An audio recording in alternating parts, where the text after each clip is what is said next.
কাগজে কলমে একটা শান্তি চুক্তি সই হওয়া আর বাস্তবেই সত্যি সংঘাত থেমে যাওয়া এই দুটোর মধ্যে আসলে পার্থক্যটা ঠিক কতটা? আজকের এই বিশ্লেষণে আমরা ঠিক এই জায়গাটাতেই ফোকাস করব। আমরা একদম গাণিতিক উপাত্ত আর মাঠ পর্যায়ে প্রমাণ ঘেঁটে দেখব ২০২৫ সালের অক্টোবরে ঘোষণা করা গাজা যুদ্ধবিরতি চুক্তির প্রত্যাশা আর নিরেট বাস্তবতার মধ্যে ফারাকটা আসলে কত বিশাল। কোনো আবেগ নয়, কোনো রাজনৈতিক বয়ানও নয়, আমরা শুধু তথ্য, উপাত্ত আর রেকর্ডের ওপর ভিত্তি করে এই পুরো জটিল পরিস্থিতিটার একটা পরিষ্কার চিত্র তুলে ধরার চেষ্টা করব। চলুন শুরু করা যাক। এই আলোচনাটাকে আমরা মূলত ৬টি ধাপে সাজিয়েছি। প্রথমে অক্টোবরের চুক্তি, এরপর সংঘাতের পরিসংখ্যান, মানবিক মূল্য, মানবিক সহায়তা, বন্দি বিনিময় এবং সবশেষে কূটনীতি ও বাস্তবতার মধ্যকার ব্যবধান। তো ১ নম্বর ধাপ, অক্টোবরের যুদ্ধবিরতি চুক্তি। সংঘাত থামানোর জন্য মার্কিন যুক্তরাষ্ট্রের প্রস্তাবিত এই চুক্তিতে আসলে ৫টি মূল শর্ত বা প্রত্যাশার কথা বলা হয়েছিল। উদ্দেশ্যটা ছিল একদম পরিষ্কার: সহিংসতা পুরোপুরি থামানো আর আটকে পড়া মানুষদের জন্য ত্রাণ বা মানবিক সহায়তা পৌঁছানোর একটা অবাধ সুযোগ করে দেওয়া। এর মধ্যে সবচেয়ে গুরুত্বপূর্ণ ছিল ইসরায়েল আর হামাসের মধ্যে সব ধরনের সংঘাত বন্ধ করা, ত্রাণ সরবরাহে ইসরায়েলি অবরোধ তুলে নেওয়া এবং নির্দিষ্ট একটা ইয়েলো লাইন বা হলুদ রেখা পর্যন্ত সেনা সরিয়ে নেওয়া।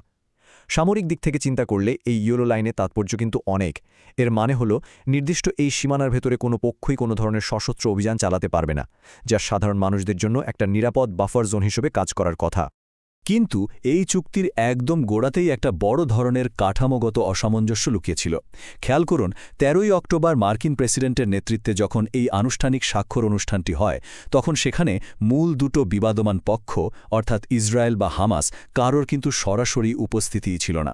আন্তর্জাতিক কূটনীতির ইতিহাসে এমন ঘটনা আসলে বেশ বিরল।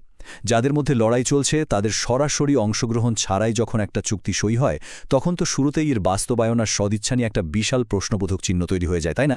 এবার চলুন ২ নম্বর ধাপে যাই, সংঘাতের পরিসংখ্যান পর্যালোচনা। এই যে স্ক্রিনে একটা চমকে দেওয়ার মতো সংখ্যা দেখতে পাচ্ছেন, ২,৪০০।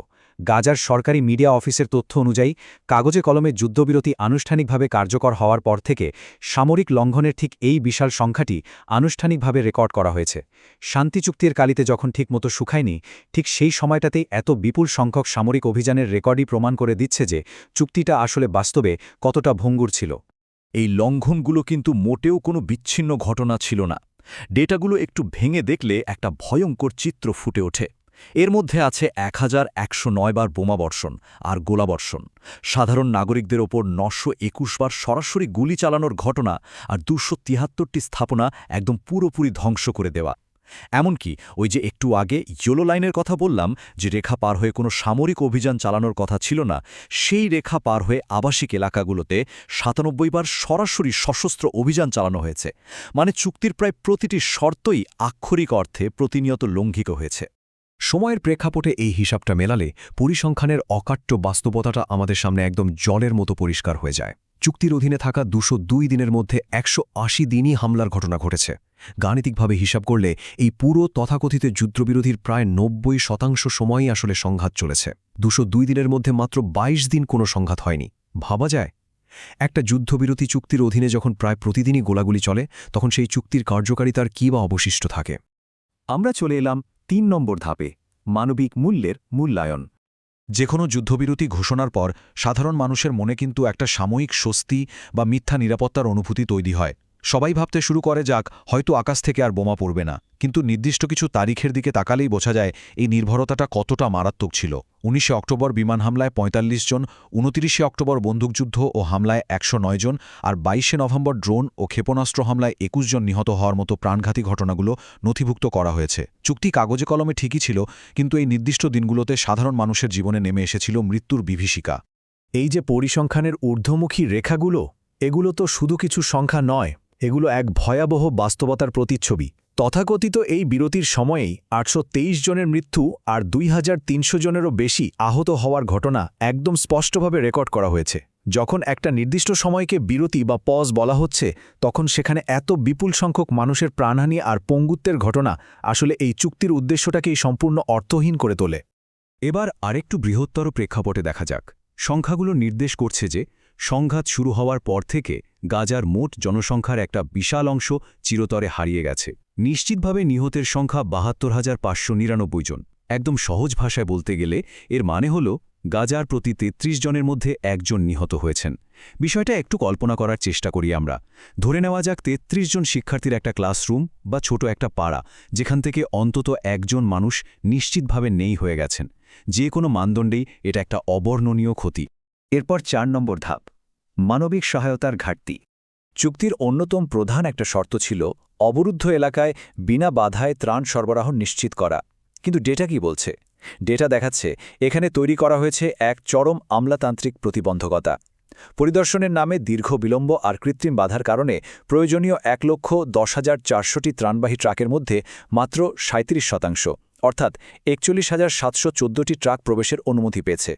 বাকি ৬৩%-এর এই বিশাল শূন্যতা কিন্তু কোনো সাধারণ লজিস্টিক্যাল ভুল ছিল না, বরং এটা ছিল একটা পদ্ধতিগত ঘাটতি, যা লাখ লাখ মানুষকে আক্ষরিক অর্থে অনাহারের দিকে ঠেলে দিয়েছে। আর ত্রাণ সরবরাহর ক্ষেত্রে অনুমোদিত পণ্যগুলোর মধ্যকার এই বৈপরীত্যটা খেয়াল করুন। এটা একটা গভীর ও মর্মান্তিক প্যারাডক্স তৈরি করেছে। তথ্য বিশ্লেষণ করে দেখা যাচ্ছে মানুষের বেঁচে থাকার জন্য অপরিহার্য পুষ্টিকর খাবার, যেমন তাজা মাংস, দুগ্ধজাত পণ্য, শাকসবজি, এগুলোকে সিস্টেমেটিকভাবে আটকে দেওয়া হয়েছে। অথচ অবাক করার মতো বিষয় হলো, একই চেকপয়েন্ট দিয়ে স্ন্যাক্স, চকলেট, চিপস বা কোমল পানীয়র মতো অপুষ্টিকর পণ্যগুলোকে অবাধে প্রবেশের অনুমতি দেওয়া হয়েছে। একটা চরম পুষ্টিহীন আর ক্ষুধার্ত জনগোষ্ঠীর জন্য এমন বিভাজন শুধু যে অমানবিক তা নয়, বরং এটি ত্রাণের আসল সংজ্ঞাকেই প্রশ্নের মুখে ফেলে দেয়। চলুন ৫ নম্বর ধাপে যাই, বন্দি ও মৃতদেহ বিনিময়। চুক্তির শর্ত অনুযায়ী বন্দি বিনিময়ের যে রূপরেখা ছিল, তার গাণিতিক হিসাবটা দেখলে একটা চরম অসম বিনিময়ের চিত্র পাওয়া যায়। হামাসের পক্ষ থেকে মুক্তি পাওয়া ২০ জন জীবিত ইসরায়েলি এবং ২৮টি মৃতদেহের বিপরীতে ইসরায়েলের দিক থেকে ২৫০ জন দীর্ঘমেয়াদী বন্দী, ১৭০০ জন নিখোঁজ ব্যক্তি এবং ৩০০টির বেশি মৃতদেহ হস্তান্তরের তথ্য এখানে ক্রস রেফারেন্স করা হয়েছে। এই বিশাল গাণিতিক ভারসাম্যহীনতাই আসলে প্রমাণ করে যে আলোচনার টেবিলের শর্তগুলো কতটা একপাক্ষিক ছিল এবং নিখোঁজ ব্যক্তিদের একটা বড় অংশের ভাগ্য কিভাবে এখনও অমীমাংসিত রয়ে গেছে। মানবাধিকার নিয়ে কাজ করা ডকুমেন্টেরিয়ানদের প্রতিবেদনে উঠে আসা আরেকটা মর্মান্তিক বিষয় এই চুক্তির মানবিক দিকটিকে ব্যাপকভাবে ম্লান করে দেয়। তাদের কঠোর পর্যবেক্ষণে উঠে এসেছে যে ইসরায়েলের ফেরত দেওয়া অনেক ফিলিস্তিনি মৃতদেহ শনাক্ত করার একেবারেই অযোগ্য ছিল। এসব মৃতদেহে গুরুতর বিকৃতি আর ভয়াবহ নির্যাতনের স্পষ্ট চিহ্ন পাওয়া গেছে। যখন বিনিময়ের অংশ হিসেবে হস্তান্তর করা মৃতদেহে এমন নির্যাতনের প্রমাণ মেলে, তখন তা কেবল চুক্তি লঙ্ঘনই থাকে না, বরং তা আন্তর্জাতিক মানবাধিকারের চরম অবমাননা হিসেবেও পরিগণিত হয়। আমাদের শেষ এবং ৬ নম্বর ধাপ, কূটনীতি ও বাস্তবতার ব্যবধান। আন্তর্জাতিক আইন অনুযায়ী লিবার ইনস্টিটিউট যুদ্ধবিরতির সংজ্ঞা দিতে গিয়ে বলেছে, এটি হল সক্রিয় যুদ্ধ সম্পূর্ণ থামিয়ে দেওয়া বা সংঘাতকে নির্দিষ্ট একটা জায়গায় সাময়িকভাবে স্থগিত রাখা। কিন্তু ঠিক এখানেই একটা আইনি ফাঁক বা লুপহোল রয়ে গেছে। চুক্তি লঙ্ঘন করাটা রাজনৈতিকভাবে অগ্রহণযোগ্য বা নিন্দনীয় হলেও আন্তর্জাতিক আইন ভঙ্গের বিষয়টি প্রমাণ করে শাস্তি নিশ্চিত করাটা অনেক সময় জাতিসংঘের নিরাপত্তা পরিষদের বাধ্যতামূলক রেজলিউশনের উপর নির্ভর করে। আর বৈশ্বিক কূটনীতির ঠিক এই মারপ্যাচেই মাঠ পর্যায়ে সাধারণ মানুষেরা বিচার থেকে বঞ্চিত হয়। একই সামরিক অভিযানকে রাজনৈতিক বয়ানের কারণে কিভাবে ভিন্নভাবে সংজ্ঞায়িত করা হয় তার একটা বড় প্রমাণ মেলে এই উদ্ধৃতিতে। একটা চুক্তি যখন কার্যকর আছে, তখন হামলা হলে তো তাকে চুক্তির স্পষ্ট লঙ্ঘন হিসাবে আখ্যায়িত করার কথা, তাই না? কিন্তু মার্কিন প্রেসিডেন্ট ২৯শে অক্টোবরের মারাত্মক হামলাগুলোকে চুক্তি লঙ্ঘন না বলে প্রতিশোধ হিসেবে আখ্যায়িত করেছেন। একটা দেশের শীর্ষ নেতার এমন মন্তব্য আসলে প্রমাণ করে যে সামরিক সংঘাতকে যখন রাজনৈতিক চশমায় দেখা হয়, তখন যুদ্ধবিরতি চুক্তির আর কোনো প্রায়োগিক মূল্যই থাকে না। এই সমস্ত নিরেট তথ্য আর উপাত্ত বিশ্লেষণ করার পর একটা অত্যন্ত মৌলিক প্রশ্ন আমাদের সবার সামনে এসে দাঁড়ায়। গাণিতিক বাস্তবতায় আর পরিসংখ্যানে যখন প্রতিদিনই চলমান সামরিক সংঘাতের অকাট্য প্রমাণ মেলে, তখন কাগজে কলমে থাকা একটা রাজনৈতিক চুক্তিকে কি আদৌ যুদ্ধবিরতি বলা যায়, নাকি এটি শুধুই কূটনীতির একটা চরম বিভ্রান্তি? ভাবার বিষয়, তাই না? আজকের বিশ্লেষণ এখানেই শেষ করছি।